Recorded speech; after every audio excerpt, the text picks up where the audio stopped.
पहली बात तो ये कि ये दोनों अलग हैं।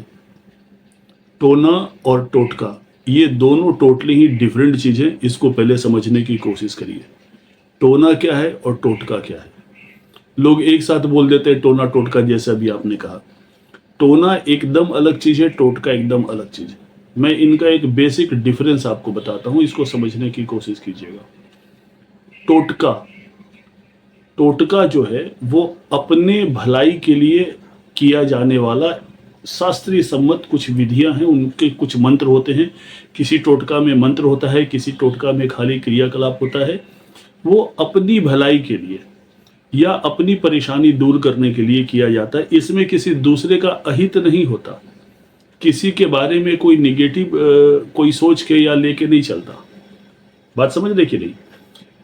और दूसरी बात क्या है कि टोटका करने में, अगर मान लीजिए भले आपने कोई टोटका किया, आपके विधि में कोई सुविधा हो गई या कोई इनकम्प्लीट रह गया या कोई भूल हो गई, तो टोटका का कोई निगेटिव रिजल्ट नहीं मिलता। लेकिन टोना एकदम इसका डिफरेंस है।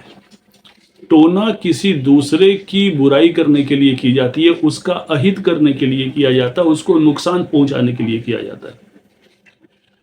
टोना अगर करने में कहीं कोई भूल हो गई या करने वाले ने सही तरीके से नहीं किया या कोई तरीका होगा उसमें कोई परेशानी अगर आ गई, तो करने वाले के ऊपर भी रिएक्शन हो सकता है। ये परेशानी है। तो एक मुख्य बात समझने की कोशिश करिए कि टोटका जो है वो खुद की भलाई के लिए, पॉजिटिव काम के लिए, अपनी परेशानी दूर करने के लिए किया जाता है, जबकि टोना किसी दूसरे को नुकसान पहुंचाने के लिए, दूसरे का अहित करने के लिए, दूसरे को परेशान करने के लिए किया जाता है और टोने का विपरीत परिणाम भी मिलता है।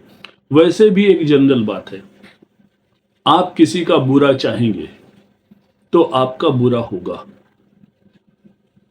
आप चाहे जितना भक्ति भाव कर लीजिए, जितना मंत्र जप कर लीजिए, जितना पूजा पाठ कर लीजिए, जितना मंदिरों में घूम लीजिए, लेकिन किसी के बारे में उल्टा सोचते हैं, किसी के बारे में गलत सोचते हैं, किसी के बारे में कुछ अनावश्यक उसकी परेशानी या उसका नुकसान सोचते हैं या करने की कोशिश करते हैं, तो आज नहीं तो कल इसका रिजल्ट आपको मिलेगा। मैं इसलिए हमेशा एक बात बोलता हूँ कि भाई अपना कर्म करो, अपने सीधे सीधे सीध में रहो, be original and be natural. अपने रास्ते पे चलो। आपकी कोई परेशानियां हैं उसको दूर करने की बात कीजिए ना, क्यों किसी दूसरे को नुकसान पहुंचा रहे? कोई आपके पीछे लगा हुआ है, कोई बात नहीं, आप अपना कर्म करिए, उसे अपने कर्म करने का फल ठीक मिलेगा। आप उसका अहित करने पे बच जाइए। कोई आपके ऊपर प्रयोग कर रहा है, आप अपने किले को मजबूत करिए ना। आप अपनी दीवार इतना मजबूत करिए कि कोई अगर बाहर से पत्थर फेंके, कुछ फेंके तो आपको ना लगे। आप अपना मंत्र जप, पूजा पाठ, ईश्वर भक्ति, आपके जो इष्ट हैं उनके प्रति अपने समर्पण को बढ़ाइए।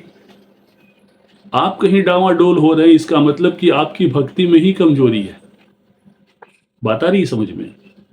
अपने इष्ट को पकड़ लीजिए, मजबूत कर लीजिए। अगर हमने मान लिया, हमने सब कुछ अपने आप को छोड़ दिया, समर्पित कर दिया, तो मुझे नहीं लगता कि फिर आपको किसी और की जरूरत पड़ेगी।